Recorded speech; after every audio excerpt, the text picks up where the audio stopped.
All right. Hey, thanks everyone for joining us again. Today we are joined by Brian Kasal, Four-Star Wealth Management out of Chicago. And we're looking at the markets here. The Nasdaq 100 just closed at another all-time high, both on the daily and weekly charts. The Yes. VIX is down below 12.5, so volatility, some might call that suppressed. We're in a little bit of a quiet holiday, post-holiday trading day. Bonds, continue to be all over the place. Wild stuff out there. Brian, you have been involved in markets for quite some time and primarily on the quite heavy on the portfolio management side, from what I understand, and Right. Continuing to act as the chief investment officer at Four-Star Wealth Management. Your Right. firm. What kind of stuff are you guys looking at and seeing out in the markets right now? What is your outlook or pulse on the market seem to tell you? Well, it's a really interesting time, Brandon, and thanks for having me on the show. It's confusing in the sense that the economy is slowing down. The Fed is trying to slow down the economy, yet the market's hitting new highs. So what does that really signal? Does that signal that the economy is slowing down, but it's kind of almost done with its slowdown, and the market's already discounting a recovery? Or are they going to recess the economy strong enough that it goes down even more, and then the market goes down? So we're not really sure right now. All systems go. Markets are going up. The groups are changing a little bit. We're seeing movement out of home builders. We're seeing movement into insurance companies. Oil's still holding up. We see some consumer discretionary. Steel was strong, that got whacked. But there's certain groups that are still doing well. So it's a matter of knowing what's working and what's not. And we always rotate between different groups, and overweight and underweight, depending on what's working. And we watch it literally every day and have a comprehensive meeting weekly and go through every little sector and find out what's happening. Yeah, tell me more about how you feel or determine what is working or isn't working. Well, so we use a set of signals. Tom Dorsey from Dorsey Wright was really one of the originators of some of this research. It's relative strength, right? So if you're going to beat a benchmark, you need to diverge from that benchmark. Otherwise, you're just going to be another index player. And you can just buy an index fund and they don't need a manager. In fact, most people really don't do that very well. And so they get frustrated and they just buy an index and say you can't beat the market. But, over time, you really can. There are a lot of ways to do it. And we've done it for years. Not every year. There's certain years you don't beat the market. But for the most part, we've been able to beat the market. And the most important part in a decade of returns is to not lose a lot of money. If you can avoid a lot of loss in bad years, then you have that much less to make up in good years. So that's a big key to our strategy. That's what we try to do at least. Yeah, I think that was a really interesting thing in the book, Market Wizards. Where a bunch of very well-known traders had been interviewed. One of the constant themes that I had recognized was to manage and quantify your risk exposure. And if you manage the risk, right, it's the old adage: manage the risk, manage the downside, and the return sort of take care of itself. Right. And the other thing that came to mind as you were saying that was there's fund families out there that have claimed to be, active management, or they get lumped in with what people would consider active management.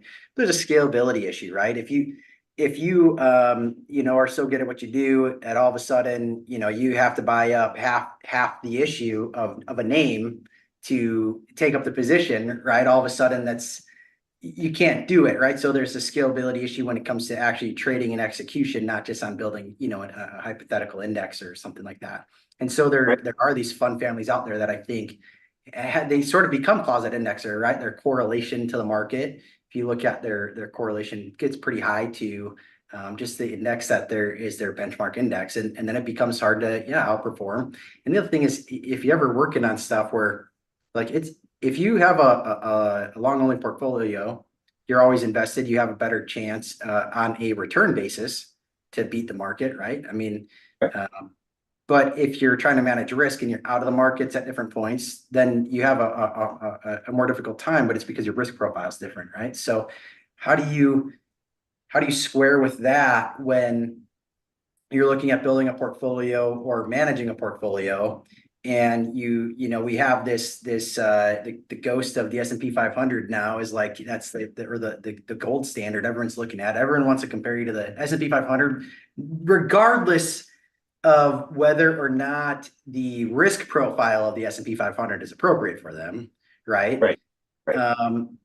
But how do you square up to that? Are you looking at that and trying to beat it in returns? Are you trying to manage risk differently? Are you trying to smooth out the volatility profile? Where do you think that you beat or outperform the market? Because it doesn't have to be just necessarily in the return side. Well, we obviously work with private clients, and so we're working with individuals, and we try to train them and help them understand how the markets work. And as you said, we have this terrorist. It's called the S&P 500 that we always have to follow. And I say terrorist because in some markets it's very hard to beat the S&P 500, because to do it you'd have to take risks that most investors really wouldn't normally take. So you look, last year was the Magnificent Seven, and 7 stocks took up 40% of the return of the S&P. Would we ever design a portfolio that way? Would we ever put 40% of our money in 7 stocks and then 60% in 493 stocks? We probably wouldn't do that. But that's what you had to do last year, really, to perform along with the index. So how do investors really buy stocks in a portfolio? They usually put equal amounts in certain names and build up to a certain set of positions, and then they overweight and underweight areas that they think are going to outperform. But if you put so much money in individual names and you're wrong, and you don't move very quickly, you could really hurt your returns in a big way. We saw some of that in the first quarter of this year, in 2024, when after such a great year for these 7 tech names, they really took a breather. And a lot of investors who were overweighted last year and did well, this year didn't do as well in the first quarter. So now that's coming roaring back again. And now we have this, this difficult comparable. Everyone wants to beat the S&P 500, but it's really a tiger by the tail. It's very difficult to be able to beat the S&P in an environment like that. Now we're not a Magnificent Seven, but we're, what do we call it? The Hopeful Three, or they've got some new names for it, but there's only about 3 names that are screaming upward now. And you should have some of those, but to take the kind of risk that the index is taking, most people really aren't doing that and probably shouldn't do that. So if you buy an index fund, you're actually taking that risk. So you have to be really careful. You could also see that turn around. And anyone who's been around the market for a long time knows that there are long periods of time where it's very easy to beat the S&P when those stocks are underperforming. And all you have to do is underweight technology. Anyone who was around in 2000 to 2002, it was very easy to beat the S&P 500 back then, because the tech stocks, which dominated in the 2 previous years to that period, were getting killed. And they admittedly, they were way overvalued. The tech indexes were down 70% over a period of 2.5 years, when the overall market was only down about 50. And then if you pivoted to dividend stocks, good old blue chips, you did a lot better than that even, right? You were down, but not down 50. You were down maybe 25 or 30. That's still not any fun, but it's a lot better than 50 or 70. That's for sure. So there's times when you can beat the market quite easily, and other times it's very, very difficult, at least the way the S&P is calculated. Do you have any thought about dividends? And sometimes I've heard people talk about that as a sort of a risk metric or risk play, like, well, so you can be down, but like dividends are indicative of healthy companies or whatever their philosophy is. And I don't think I necessarily agree with that at all. But what's your, tell me about your thoughts on dividends real quick. Well, so the value investors would tell you that dividends are the really only thing you can count on as cash, because earnings can be fudged, or earnings, fudged only in the sense that they have lots of depreciation, they have lots of other losses, and they make the earnings look better or worse. And so if you're getting cash from a company, that's real, right? That's real cash. So there are many people that follow dividend strategies. We do that for one of our portfolios, which is our dividend income portfolio. So we do that as well. But, in a sense, that's really the only thing you can count on long term. Now, we use a relative strength strategy, and that's also works. So you have to bring kind of a mixture of different strategies into what you're doing as a manager of portfolios. But dividends are a real thing. And there are some people that do only that. They only look at, dividend strategies, and that's a legitimate thing. I think it is. Yeah. one of the things that you keep highlighting is your guys' work around relative strength. Mhm. And in the CMT program, one of the things that you're taught is that a drawback to relative strength is that you can have larger drawdowns because you're fully invested all the time on a relative strength system, right? Because you're just ranking what's performing the best and whatever that metric is, and then you're invested in that thing, right? And Mhm. so it can be more difficult to hedge. Mhm. Can you tell me more about how you guys manage risk, or what your theories are on managing risk with a relative strength system? Yeah, so Branden, for that very reason, we started to adopt this strategy where we're relative strength investors when we're fully invested, and then we're also relative strength when the markets are pulling back. But we do a rotation program, so we go from fully invested to, in certain portfolios, up to as much as 50% cash, and we do two portfolios that can go to 100% cash in certain conditions. So 85% of the time, the markets are rising in pretty much normal fashion, either an uptrend or pullback within an uptrend. So it's kind of normal, and you should be fully invested those periods of time. But then there are periods of time where there's sharp corrections, 20 to 30%, and about half of the big pullbacks only go about that far down. And then the other half go all the way to 50 to 70% down. We've seen, I think, 3 of those in my career. And so you have to be very careful. So we've developed a system of analysis that it's pretty clear when the stock market goes down a certain level, the probability is that there's a good chance it's going to go a lot lower. And if you can follow those trend indicators, then you can raise cash and get out of the market partially. And so we've done that pretty successfully. In 2020 is a really good example. When the pandemic began in March, the market was already going down. It was going down in February. It finally bottomed in April after about 7 weeks, down 37% from the high. Well, we were getting our trend indicators saying that the market was going sharply lower. So we raised cash quite quickly. We had to move very fast. That was the fastest 37% decline in American history. And we had to move very quickly. And then we had all this cash, and we went to a maximum cash level. We have 4 different positions for cash. So we'll raise a little bit more, a little bit more. So we do it 4 times to get to a maximum level. And then when the market finally bottoms, we'll wait to those same indicators to get back in. So it took us till about June to get back into the market completely. But we were able to save our clients significant amounts of money. So that's the overlay that we bring to relative strength. Because relative strength, you're right. I mean, if everything's down big, you're just down, but not as much. We'd rather try to be down on an absolute basis as well. So back in 2020, when the market was down 37, our average client was down about 12%. And that's not fun either, but it wasn't 37. But then we give up some of that gain. So we're ahead of the market by almost 20 points. But then while we're sitting in cash waiting for the market to rally, we give up about 10 to 15 of those points. But 2020 ended up being one of our most successful years, only because we were able to keep about 10 to 15% of that advantage, and we kept that all the way back up.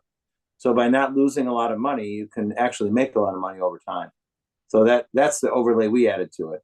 Because you're right, you don't want to be down at all. And investors don't want to hear that they're down. They want to know that they make money in good times, and they don't want to lose money, right? So how do you accomplish that? Well, we think we've come close to that, figuring out a strategy. But it's not foolproof. It's not foolproof. There's times when it doesn't work exactly right.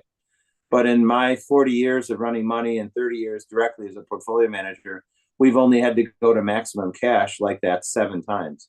So you don't do it all the time, right? Yeah. It's not something done every day. But if you adopt that kind of an overlay, you can avoid a lot of loss. And that's probably over a decade. That's the most important thing that will give you long-term good returns, is avoiding big loss in bad years. So I think about the concept where people say, well, people should just buy and hold, low cost index funds long term, and it always works out, right? And I think when you punch out in a simulation and in a back tested hypothetical, it has worked really well. And I think some of the things that people forget when they write those theories is that I think those people tend to not spend enough time with clients on an individual basis. And particularly in events like COVID or in Volmageddon or the Greek credit crisis or the '08 or the dot-com crashes or whatever, where, yeah, it can work out if somebody can withstand the volatility and behaviorally they can hold on. Mhm. But I think you probably did a great service to your clients that had they gone down maybe another 10 or 15% and they realize that 37% and they sell at 35% down because they think the world is ending. And that was a real fear people had, and justifiably so, as COVID was really kicking off, right? Right. Um, and that would have been really disastrous to them. I think some of the things I've learned over time, and is it's kind of easy sometimes to figure out when to get out of the market. The harder Mhm. thing is to figure out when to get back in, Right. Right. right? So it's a little bit easier to time your exit, harder to time your entry back in, right? Because if you're the old movie theater scenario, right? Everyone's rushing to the door, so it's easier to be the guy. It's something smells like smoke in here. I'm gonna get up and leave now before everyone else figures it out. But now the movie theater is just on fire. You got to be the guy to say like, yeah, that place was just on fire a minute ago. I'm gonna go back in and sit down and finish the movie. Is a harder thing to think about, right? Yeah. Um, People most of the time just pack up and go home. Right. Um, so when you're running a relative strength system, can you tell me more about how that ranks? And you've built up a cash position. What does that look like from a portfolio management side to figure out how to get back in the markets, right? And do it in a way that you were successful.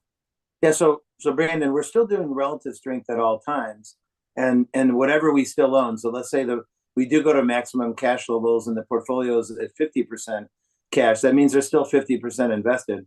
So Mm-hmm. within groups, we're still looking for, like in the S&P, the top groups in the S&P or Russell 1000. We're looking for the top groups in that index as well. We can tell that by relative strength. But then the cash overlay is what keeps us from avoiding major loss. And so then, when the markets are nearing a bottom and you have a lot of cash, you feel pretty good about that because you're not as exposed. But then the biggest problem for most investors, as you say, is getting back in. So we have to have a system that'll protect all of us from our own emotions. So if you consider that clients are emotional in the market, and then investment advisors are working with clients, they not only have their clients to worry about, they have their business to worry about, and they often have their own money in the same portfolios, which they should. And so they've got, triple reasons to be emotional. So we have to create a system that protects ourselves from ourselves. So once we do that maneuver and we're heavy cash and the market bottoms, then we need to see a succession of movements. And we've adopted about 60 different indicators that all have different weights that give us a broad-based view of what the markets are doing. So when a quarter of those indicators go positive, we'll put a quarter of the cash back in. When we get 50%, we'll put another quarter back in and do it on a graduated basis. And if it's wrong, we turn around and go back out. We'll go right back out. Back in the 2022 market collapse, we had one stutter step where we did two positions out and went one position back in, thinking that we were wrong. Turns out we were right, and we went back out again. So it's a system that you can track, and it can do very well for you, but you have to be disciplined and follow it.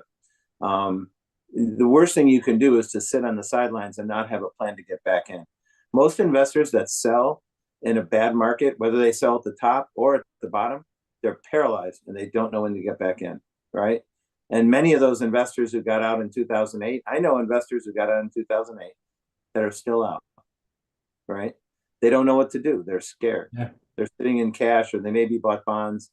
And so you really have to develop something where you can manage your own emotions and find a way to get back in the market. If you're going to do that, you better know how to get back in, because you never will unless you have a plan.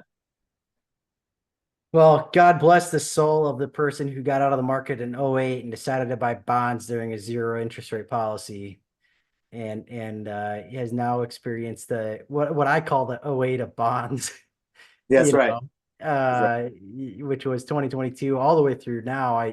Sometimes I talk to people and talk about, high duration bonds or longer duration bonds. They're still in a bear market and pretty They significant really are. way. Well, and And Brandon, it's I been like really painful for a lot of people. I've adopted a strategy of calling the year of 2022 the worst investing year of my career, because the bond market was down 12% on the major indexes. Some indexes in the bond market down 15, 18% or even more, and it was brutal. And the difference, though, this did happen one time in our lifetimes, or at least in mine, back in 1979 through 1981. The difference then is that interest rates were very high. So when the bond market got pounded, the interest from the bonds help you with your total return. This time, you said we started at zero.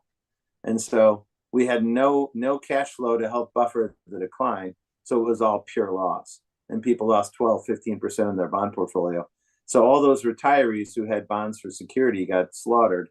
And then the stock market was down 20, and then NASDAQ down 33, and the big techs, those magnificent positions that were down even more than that. And Tesla for the year, if I remember right, was down 69% for the year. So brutal year. And so I think 22 is the worst year ever because of the dual factor of the 60-40 did not perform very well. And that's when you need to invest in alternatives and other things as well in a bad year like that, and find some way to minimize your downside. Downside minimization is really key. Yeah, Brian, I can tell you certainly have some passion about it, and you've had a long, a long and fruitful career. Can you tell me about your experience of why you came to feel active management and managing risk and these things are so important to you versus, because from a scalability standpoint, Brian, like, let's be, really frank, right? You're a business owner, you own 4-Star Wealth Management. It would be easier to scale. It'd be easier to, market and do all the things if you just said, well, buy and hold low cost index funds, right? It's easier. You're less accountable as the portfolio manager, right? So you can't be wrong. Just the market can be wrong. It's easier to manage logistically with trading and management that way. So, it's a heavier lift to be on the active side. What experience, can you tell me about the experiences you might have had that led you down the decision road to kind of be where you're at today? No, sure. I'm a pure believer in active management. And of course, there's a big cohort of people in our industry that don't believe that. But then again, they've never really studied it long enough to understand how to actively manage and help people get alpha, either in good markets or in bad markets. And I mentioned bad markets are probably more critical to the long-term returns than good markets. Everybody's a hero in a good market. Everybody makes money. Maybe you beat the S&P, maybe you don't, in any one year, but most of the time you'll do very well and you'll make people money. But the bad markets are the worst. But, we've gone through all these markets, and I remember the first bear market I went through was 1987. And then clients are angry. You lose clients. They don't understand. They panic. They sell at the bottom. You try to talk them out of it, and then they do it anyway. And so you go through all those experiences and you realize, is there a way for me to protect people better? So we've adopted these strategies, and we actually call it the 4-Star Protection Plan. And we, disclose clearly it is not perfect. It is not absolute. Yeah, you will still lose some money in a bear market. Our job is to minimize that. And if we can do that, boy, your life will be a lot better years later. Now, this is really critical, Branden, for our retirees, because they can't lose money like somebody in their 30s or 40s, and they don't have the time. They don't have the luxury of time. But then once we designed these programs, then we said, well, you don't have to be 40, you don't have to be 68 years old to not want to lose half your stock portfolio in a bear market. And so then most of our investors adopt some of these strategies. But when investment advisors go through those strategies and people leave and they're disgusted, or there's even, unfortunately, arbitrations and people get angry, you want to make sure you find a way to protect people. So those are experiences that told me we have to be actively engaged in this. We have to find a way to protect people. So that, it took us a long time to figure some of this out. We're always learning, of course, but I think the main strategies do seem to work. And I think investors who adopt some sort of a strategy that will protect people will do better over time. I think those are all very important key points. And I appreciate you sharing that experience.